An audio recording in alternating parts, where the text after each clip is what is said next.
Muy buenas y bendecidas noches, señores. Bienvenidos, Señor. Gracias por este día que nos has permitido realizar todo nuestro trabajo, Señor, todos nuestros afanes, porque nos diste fuerza para seguir adelante. Señor, hoy venimos humillados y doblegados ante ti para escuchar tu palabra y poder saber lo que tú tienes para nosotros, Señor, comprender el mensaje que nos has dejado para poder vivirlo, para que podamos vivir una vida como la vivió nuestro Señor Jesucristo. Te pedimos que hoy nos des iluminación, Señor, que podamos comprender ese mensaje que tú tienes para nosotros, para que podamos, Señor, llevarlo a cabo y cumplir tu voluntad. En el nombre de Cristo Jesús. Amén. Muy buenas noches, señores. Bienvenidos. Ya estamos aquí. Hoy día miércoles 14 de junio. Ay, ya estamos a medio año. Ahora sí ya estamos a medio año. Pero bueno, ¿qué leímos el día de ayer? Ayer leímos de los capítulos 16 al 19 del libro de Crónicas.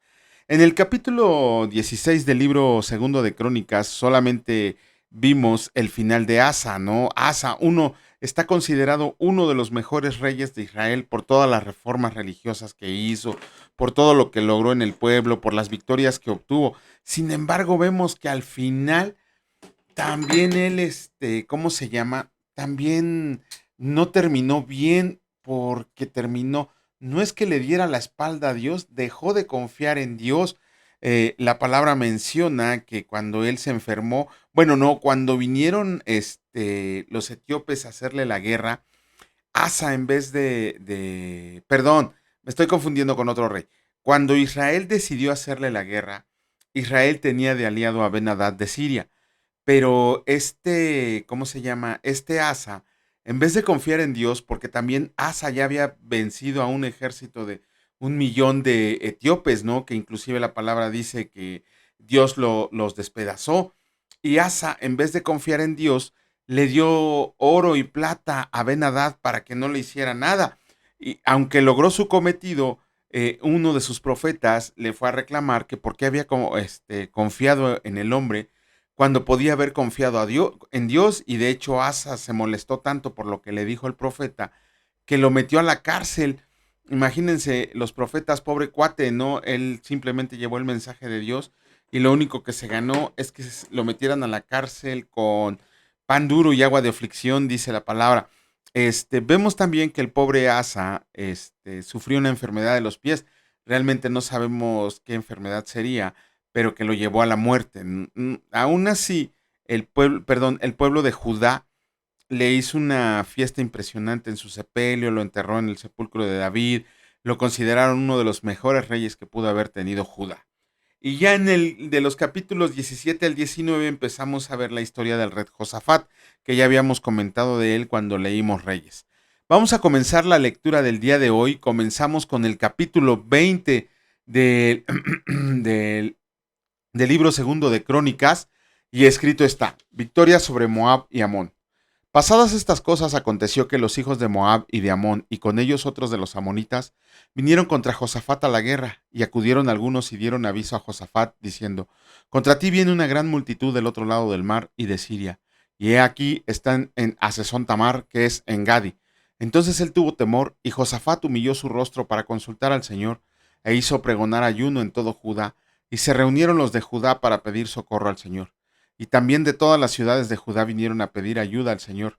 Entonces Josafat se puso en pie en la asamblea de Judá y de Jerusalén, en la casa del Señor delante del atrio nuevo, y dijo: Señor Dios de nuestros padres, ¿no eres tú Dios en los cielos y tú tienes dominio sobre todos los reinos de las naciones? ¿No está en tu mano tal fuerza y poder que no hay quien te resista? Dios nuestro, ¿no echaste tú a los moradores de esta tierra delante de tu pueblo Israel y la diste a la descendencia de Abraham, tu amigo, para siempre? Y ellos han habitado en ella y te han edificado en ella santuario tu nombre, diciendo: si mal viniera sobre nosotros o espada de castigo o pestilencia o hambre, nos presentaremos delante de esta casa y delante de ti, porque tu nombre está en esta casa, y a causa de nuestras tribulaciones clamaremos a ti, y tú nos oirás y salvarás. Ahora pues, he aquí los hijos de Amón y de Moab y los del monte de Seir, a cuya tierra no quisiste que pasara Israel cuando venía de la tierra de Egipto, sino que se apartaste de ellos y no los destruiste. He aquí ellos nos dan el pago viniendo a arrojarnos de la heredad que tú nos diste en posesión. Oh Dios nuestro, no los juzgarás tú, porque en nosotros no hay fuerza contra tan grande multitud que viene contra nosotros. no sabemos qué hacer, y a ti volvemos nuestros ojos. Y todo Judá estaba en pie delante del Señor con sus niños y sus mujeres y sus hijos. Y estaban ahí Hazael, hijo de Zacarías, hijo de Benaya, hijo de Jehiel, hijo de Matanías, levita de los hijos de Asaf, sobre el cual vino el Espíritu del Señor en medio de la reunión, y dijo: Oigan, Judá todo, y ustedes moradores de Jerusalén, y tú, rey Josafat, el Señor les dice así: No teman ni se amedrenten delante de esta multitud tan grande, porque no es nuestra la guerra, sino de Dios. Mañana descenderán contra ellos. He aquí que ellos subirán por la cuesta de Cis y los hallarán junto al arroyo antes del desierto de Jeruel. No habrá para que peleen ustedes en este caso. Párense, esténse quedos y vean la salvación que el Señor con ustedes. Oh Judá y Jerusalén, no teman ni desmayen. Salgan mañana contra ellos, que el Señor estará con ustedes. Entonces Josafat se inclinó rostro a tierra, y asimismo todo Judá y los moradores de Jerusalén se postraron delante del Señor y adoraron al Señor, y se levantaron los levitas de los hijos de Coat y de los hijos de Coré para alabar al Señor, el Dios de Israel, con fuerte y alta voz. Y cuando se levantaron por la mañana, salieron por el desierto de Tecoa. Y mientras ellos salían, Josafat, estando en pie, dijo: Óiganme, Judá y moradores de Jerusalén, crean en el Señor su Dios y estarán seguros. Crean a sus profetas y serán prosperados. Y ha habido consejo con el pueblo. Puso a algunos que cantaran y alabaran al Señor, vestidos de ornamentos sagrados, mientras salía la gente armada, y que dijeran: Glorifiquen al Señor, porque su misericordia es para siempre. Y cuando comenzaron a entonar cantos de alabanza, el Señor puso contra los hijos de Moab y del monte de Seir las emboscadas de ellos mismos que venían contra Judá, y se mataron los unos a los otros. Porque los hijos de Amón y Moab se levantaron contra los del monte de Seir para matarlos y destruirlos. Y cuando hubieron acabado con los del monte de Seir, cada cual ayudó a la destrucción de su compañero. Y luego que vino Judá a la torre del desierto, miraron hacia la multitud, y he aquí yacían ellos en tierra muertos, pues ninguno había escapado. Viniendo entonces Josafat y su pueblo a despojarlos, hallaron entre los cadáveres muchas riquezas, así vestidos como alhajas preciosas, que tomaron para sí, tantos que no los podían llevar. 3 días estuvieron recogiendo el botín porque era mucho, y al cuarto día juntaron en el valle de Beraca, porque ahí bendijeron al Señor, y por esto llamaron el nombre de aquel paraje el valle de Beraca, hasta hoy. Y todo Judá y los de Jerusalén, y Josafat a la cabeza de ellos, volvieron para regresar a Jerusalén gozosos, porque el Señor les había dado gozo, librándolos de sus enemigos, y vinieron a Jerusalén con salterios, arpas y trompetas a la casa del Señor, y el pavor de Dios cayó sobre todos los reinos de aquella tierra, cuando oyeron que el Señor había peleado contra los enemigos de Israel. Y el reino de Josafat tuvo paz, porque su Dios le dio paz de todas partes. Resumen del reinado de Josafat. Así reinó Josafat sobre Judá. De 35 años era cuando comenzó a reinar, y reinó 25 años en Jerusalén.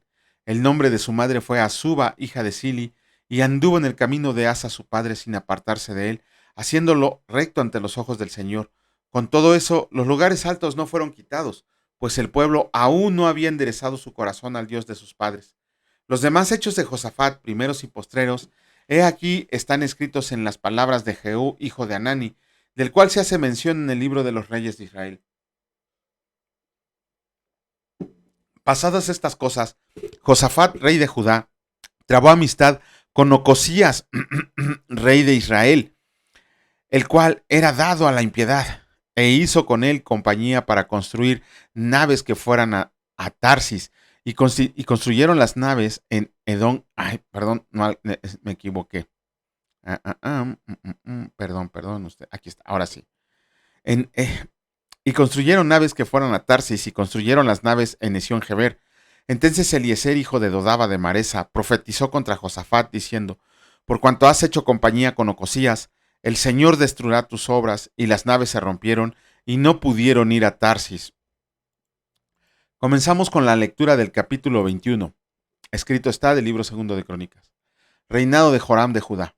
Durmió Josafat con sus padres, y los sepultaron con sus padres en la ciudad de David, y reinó en su lugar Joram su hijo, quien tuvo por hermanos, hijos de Josafat, a Azarías, Jeriel, Zacarías, Azarías, Micael y Cefatías.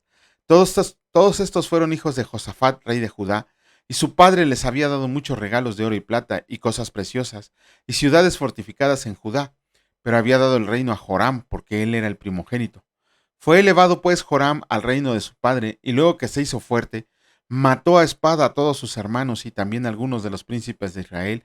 Cuando comenzó a reinar era de 32 años, y reinó 8 años en Jerusalén, y anduvo en el camino de los reyes de Israel, como hizo la casa de Acab, porque tenía por mujer a la hija de Acab, e hizo lo malo ante los ojos del Señor. Mas el Señor no quiso destruir la casa de David, a causa del pacto que había hecho con David, y porque le había dicho que le daría lámpara a él y a sus hijos perpetuamente. En los días de este se rebeló Edom contra el dominio de Judá, y pusieron rey sobre sí. Entonces pasó Joram con sus príncipes y todos sus carros, y se levantó de noche y derrotó a los edomitas que le habían sitiado y a todos los comandantes de sus carros. No obstante, Edom se libertó del dominio de Judá hasta hoy. También en el mismo tiempo, Limna se libertó de su dominio por cuanto él le había dejado al Señor, el Dios de sus padres. Además de esto, hizo lugares altos en los montes de Judá, e hizo que los moradores de Jerusalén fornicaran, y a ello impelió a Judá.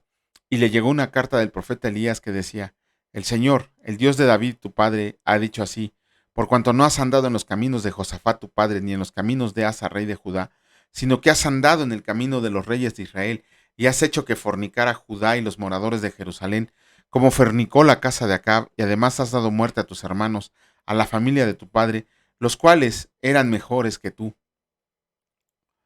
He aquí el Señor herirá a tu pueblo con una gran plaga, y a tus hijos y a tus mujeres, y a todo cuanto tienes, y a ti con muchas enfermedades, con enfermedad de tus intestinos, hasta que se te salgan a causa de tu persistente enfermedad. Entonces el Señor despertó contra Joram la ira de los filisteos y de los árabes que estaban junto a los etíopes, y subieron contra Judá e invadieron la tierra, y tomaron todos los bienes que hallaron en la casa del rey, y a sus hijos y a sus mujeres, y no le quedó más hijos, sino solamente Joacás, el menor de sus hijos. Después de todo esto, el Señor lo hirió con una enfermedad incurable en los intestinos. Y aconteció que al pasar días, al fin, al cabo de 2 años, los intestinos se le salieron por la enfermedad, muriendo así de enfermedad muy penosa, y no encendieron fuego en su honor como las habían hecho con sus padres. Cuando comenzó a reinar era de 32 años, y reinó en Jerusalén 8 años, y murió sin que le desearan más, y lo sepultaron en la ciudad de David, pero no en los sepulcros de los reyes. Wow. Comenzamos con la lectura del capítulo 22 del libro segundo de Crónicas. Escrito está: Reinado de Ocosías de Judá. Los habitantes de Jerusalén hicieron rey en lugar de Joram a Ocosías su hijo menor, porque una banda armada que había venido con los árabes al campamento había matado a todos los mayores, por lo cual reinó Ocosías, hijo de Joram, rey de Judá. Cuando Ocosías comenzó a reinar era de 42 años, y reinó 1 año en Jerusalén. El nombre de su madre fue Atalía, hija de Omri. También él anduvo en los caminos de la casa de Acab, pues su madre le aconsejaba que actuara impíamente.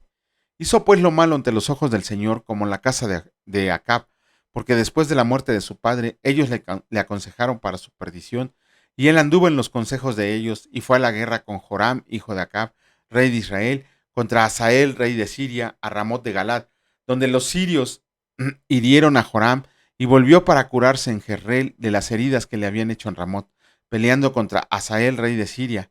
Y descendió Ocosías, hijo de Joram, rey de Judá, para visitar a Joram, hijo de Acab, en Jezreel, porque ahí estaba enfermo. Porque habiendo venido, salió con Joram contra Jehú, hijo de Nimsi, al cual el Señor había ungido para que exterminara a la familia de Acab.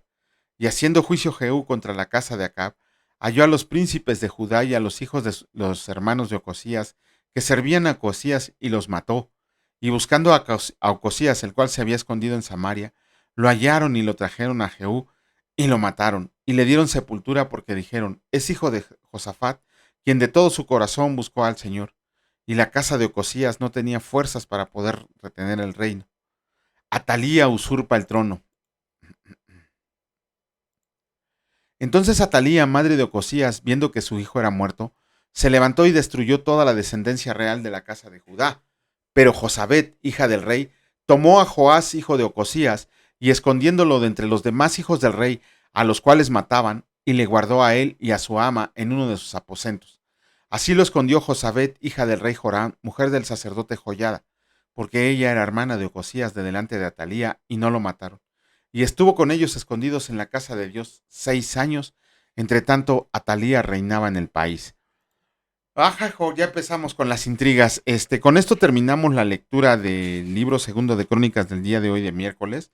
Y vamos a comenzar con la lectura del Evangelio de Lucas. Hoy, ayer terminamos el capítulo 14. Hoy vamos a iniciar con el capítulo 15. Ese está tremendo. Pero bueno, ¿qué vimos en el capítulo 14? En los versículos finales del 25 al 33. Algo bien duro y que muy, muy pocos lo han entendido. ¿Cuál es el costo de seguir a Jesucristo? Es un costo increíblemente alto. Aunque la gracia es gratuita, también tuvo un costo terrible. Asimismo, el costo de seguir a Jesucristo no es para nada barato. Ajá, pocos son los que tienen lo suficiente para convertirse en discípulos de Jesucristo. ¿Por qué? ¿Qué nos pide Jesucristo para que seamos sus discípulos? Que dejemos absolutamente todo atrás, que dejemos todo atrás, absolutamente todo. Ajá, nos dice que va a ser un camino de oprobio, de ataques, de sufrimiento, pero también nos dice que va a ser una recompensa enorme la que vamos a obtener. Ajá, Él nos dice que dejemos todo atrás, todo, que tenemos que dejar tiempo, tenemos que sacrificar tiempo, dinero, familia, trabajo, relaciones, amistades, posesiones, para poder convertirnos en sus discípulos. ¿Y quién de todos nosotros está dispuesto a hacerlo?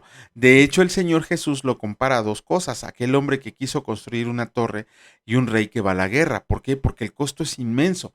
El hombre que quiere construir una torre primero se sienta a ver si tiene lo suficiente para poder costear los gastos que le va a costar. Asimismo nosotros, si ustedes vieran cuando estudiamos en instituto, cuando estudiamos la Biblia, empezamos, híjole, cuando estudiamos 2 años de bíblica básica, empezamos fácilmente en el salón donde empezamos, éramos 100 y había 3 grupos iguales. Al final, cuando terminamos los estudios de bíblica básica en 2 años, solamente nos graduamos 10. Y en el Instituto Bíblico también empezamos con un grupo como de 70 personas en 4 grupos diferentes, tan solo de un día a la semana, un sábado, y al final solamente nos pudimos graduar como 25 personas. ¿Por qué? Porque el costo es muy alto. Es de verdad estar dispuestos a seguir a Jesucristo. Muchos también nos comprometemos a leer la palabra de Dios diariamente. Ay, me mordí la lengua. Y el tiempo, los afanes, el trabajo, las enfermedades nos distraen del propósito al cual habíamos dicho al Señor que íbamos a servir en ese ministerio. Ajá, son a veces cosas que nos atacan y nos impiden seguir con eso. ¿Por qué? Porque a veces no queremos sacrificar tiempo ni dinero. A veces decimos, ay, es que hoy estoy bien cansado, ay, hoy es que hoy me duele todo el cuerpo, ay, es que hoy terminé bien tarde, hoy es que hoy tengo trabajo. Cuando lo primordial debe de ser lo de la palabra de Dios, debemos de estar atentos a hacer todo lo que Él nos ha mandado. Debemos de sacrificar absolutamente todo. De hecho, cuando el Señor Jesús nos dice que tenemos que dejar atrás familia, no nos dice que abandonemos a nuestra familia. Esa es una tontería mal interpretada. En realidad lo que Jesucristo está diciendo ahí es que que Jesucristo debe de ser nuestro amor y meta principal. Él debe de ser nuestro máximo amor, a quien más deseemos, a quien tengamos en lo más alto, dedicándole todo. Si bien nuestra familia, nuestra esposa, nuestros hijos, nuestros padres, nuestros hermanos son importantes, el Señor Jesús es bien enfático a decirlo: por sobre todas esas cosas estoy yo. Imagínense cuántas personas de verdad han entendido esto, que es por sobre todas las cosas es el amor a Dios. ¿Cuántos de nosotros estamos dispuestos de veras a sacrificar todo lo que el Señor nos ha pedido que sacrifiquemos para estar en su camino y convertirnos en sus discípulos? Ahí ustedes se deberían de hacer la pregunta: si de verdad tienen lo necesario, calculen el costo de seguir a Jesucristo. El de poner a Jesucristo en el primer lugar, el de poner a Dios en el primer lugar de todos nuestros afanes y tareas, para que nos podamos convertir en sus discípulos y demostrar verdaderamente que amamos al Señor. Es un costo alto, muy, muy alto, y muy pocos, pero muy pocos son los que se atreven a seguirlo, son los que de veras dicen, pues yo me aviento, yo sí quiero seguir a Jesucristo. Son muy pocas las personas que lo logran hacer, por eso inclusive también la palabra dice que la mies es mucha, pero los obreros somos pocos.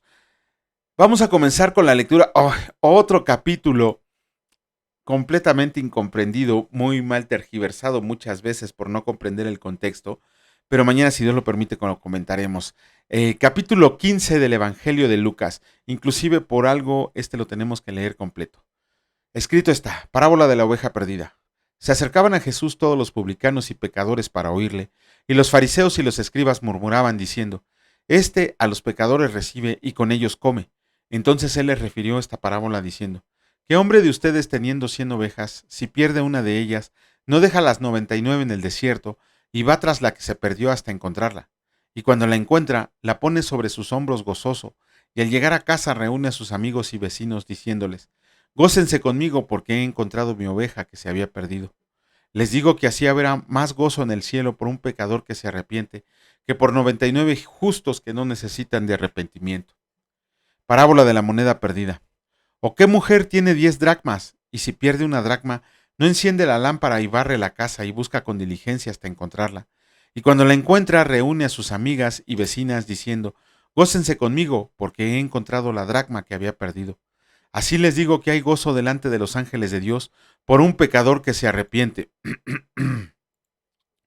Parábola del hijo pródigo. También dijo, un hombre tenía 2 hijos, y el menor de ellos dijo a su padre, Padre, dame la parte de los bienes que me corresponde, y les repartió los bienes. No muchos días después, juntándolo todo el hijo menor, se fue lejos a una provincia apartada, y ahí desperdició sus bienes viviendo perdidamente. Y cuando todo lo hubo malgastado, vino una gran hambre en aquella tierra y en aquella provincia, y comenzó a faltarle, y fue y se arrimó a uno de los ciudadanos de aquella tierra, el cual le envió a su hacienda para que apacentara cerdos.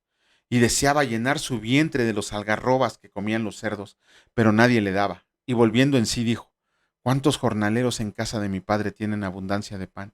Y yo aquí perezco de hambre. Me levantaré e iré a mi padre, y le diré, Padre, he pecado contra el cielo y contra ti. Ya no soy digno de ser llamado tu hijo. Hazme como a uno de tus jornaleros.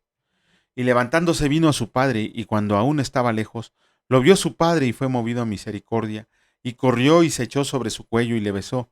Y el hijo le dijo, Padre, he pecado contra el cielo y contra ti. Ya no soy digno de ser llamado tu hijo.